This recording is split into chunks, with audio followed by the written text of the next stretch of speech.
کہ قرآن مجید کے ہاتھ سے لکھے ہوئے 4 اماموں کے نسخے انہوں نے تلاش کیے ہیں اور ان پر ریسرچ کی ہے، اور آہستہ آہستہ ہم نے اس کی سرٹیفیکیشن جو ہے وہ برٹش میوزیم لائبریری سے لی ہے کہ یہ کاغذ جو ہے اسی زمانے کا ہے جو زمانہ امیر المومنین السلام کا تھا۔ حضور والا پہلی امت کے اندر فساد کم ہے جو اب یہ نئی بات ایجاد کر دی نہیں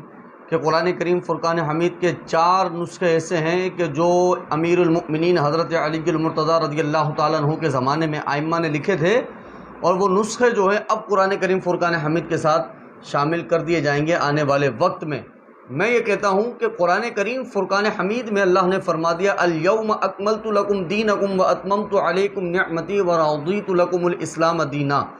کہ آج کے دن اللہ تبارک و تعالیٰ نے تمہارے دین کو مکمل کر دیا ہے، یعنی عقائد و نظریات کے حوالے سے، اصول اور فروع کے حوالے سے، آیات کے نزول کے حوالے سے، ہر لحاظ سے محمد رسول اللہ صلی اللہ علیہ وآلہ وسلم کے زمانے میں اللہ نے جو کچھ نازل کرنا تھا، جو حلال اور حرام کے احکامات نازل کرنے تھے، ان تمام کو نازل کر دیے، اور وہ مکمل 30 پاروں کی صورت میں الحمدللہ آج ہمارے پاس موجود ہیں۔ وہی احکامات، وہی نظریات، وہی اصول، وہی فروع، تمام مسائل الحمدللہ موجود ہیں۔ ہمیں کوئی الگ سے نسخوں کی ضرورت نہیں ہے، کیونکہ ہمیں پتہ ہے ان 30 پاروں کے اندر قرآن کریم فرقان حمید الحمدللہ مکمل ہو چکا ہے۔ پھر یہ کہنا کہ حضرت علی کے زمانے کے اندر ان ائمہ نے 4 نسخے لکھے تھے، اور برٹش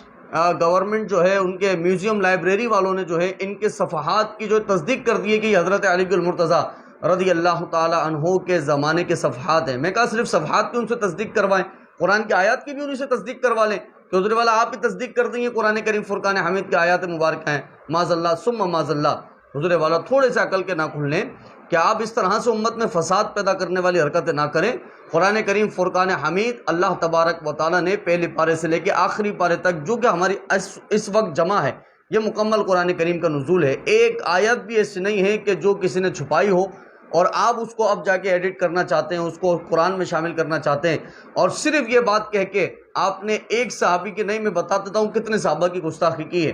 حضرت ابو بکر صدیق رضی اللہ تعالیٰ عنہ سب سے پہلے،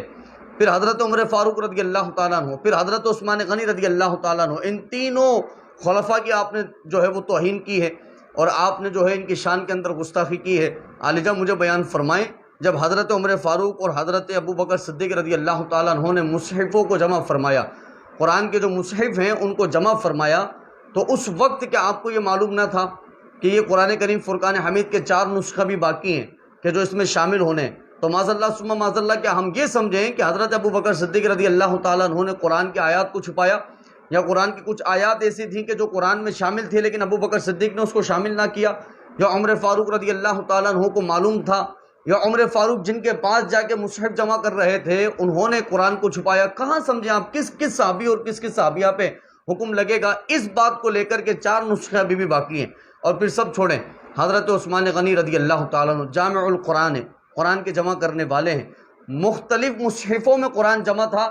اور حضرت عثمان غنی رضی اللہ تعالیٰ عنہ نے 3 بڑے کام کیے کہ مختلف صحیفوں کو ایک صحیفے میں جمع کر دیا ہے اور ایک صحیفہ قرآن کا بنا دیا ہے۔ دوسرا کام کیا تھا؟ اسی آپ نے نسخے کو بڑے بڑے شہروں میں بھیجا۔ تیسرا کام یہ تھا کہ آپ نے یہ حکم صادر کر دیا کہ اس قرآن کو قریش کے طریقے پر پڑھا جائے گا۔ تو حضرت عثمان غنی رضی اللہ تعالیٰ عنہ جس وقت اس قرآن کو جمع کر رہے تھے اور اس قرآن کو بڑے بڑے شہروں میں بھیج رہے تھے، کیا آپ کو بھی معلوم نہ تھا کہ 4 نسخے ابھی بھی باقی ہیں کہ جو اس کے اندر شامل ہونے؟ تو آپ نے یہ بات کہہ کے صرف اور صرف ابو بکر صدیق یا صرف حضرت عمر فاروق یا صرف عثمان غنی نہیں، بلکہ ان کے زمانے میں ان کے سامنے گواہ بننے والے، ان کے کاموں پر گواہ بننے والے جتنے صحابہ، جتنے صحابیات اس زمانے کے اندر موجود تھے، ان کے دور خلافت میں موجود تھے، سب میں آپ نے ایک بہتان باندھا ہے، سب پہ آپ نے ایک بہت بڑا الزام لگا دیا ہے۔ تو حضور والا ہمیں قرآن کریم فرقان حمید کی آیات کافی ہے کہ جو قرآن اللہ تبارک و تعالیٰ نے محمد رسول اللہ صلی اللہ علیہ وآلہ وسلم پر سورہ مائدہ کی آیت کے تحت حضور کے زمانے میں ہی وہ مکمل کر دیا تھا، وہ یہی قرآن کریم ہے جو ہم سورہ فاتحہ سے لے کے سورہ ناس تک پڑھتے ہیں، اور اسی قرآن کریم فرقان حمید کو ہم اپنے قرآن میں بھی، ہم اپنی نمازوں میں بھی تلاوت کرتے ہیں اور ہم تراویحوں کے اندر بھی تلاوت کرتے ہیں۔ اب کوئی بندہ اٹھ کر اپنی طرف سے کوئی نہ کوئی نسخہ لکھ دے عربی کے اندر اور اس کو قرآن کہہ دے اور اس کو اس میں ایڈ کر دے، تو اس کے ایڈ کرنے سے، نیا ایڈیشن لانچ کرنے سے ہم اسے قرآن کا درجہ نہیں دیتے، نہ کبھی دیں گے۔ جو قرآن کریم فرقان حمید کی آیات ہیں وہ مکمل ہو چکی، جو احکامات ہیں مکمل ہو چکے،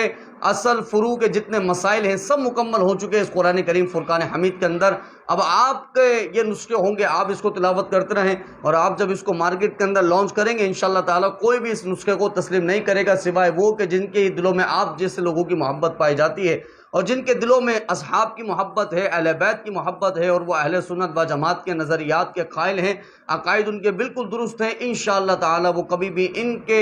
لانچ کردہ نسخوں کو کبھی بھی تسلیم نہیں کرتے۔ ان کے لیے یہی قرآن کریم فرقان حمید ہے جو کہ اللہ تبارک و تعالیٰ نے مکمل رسول اکرم صلی اللہ علیہ وآلہ وسلم پر نازل فرما دیا، جو آج ہمارے پاس جو ہے سورہ فاتحہ سے لے کے سورہ ناس کی صورت کے اندر موجود ہے۔ تو اللہ تبارک و تعالیٰ ایسے لوگوں کو ہدایت نصیب فرمائے، اور ہم سب کو بھی ہدایت کے راستے پر قائم و دائم رہنے کی توفیق نصیب فرمائے۔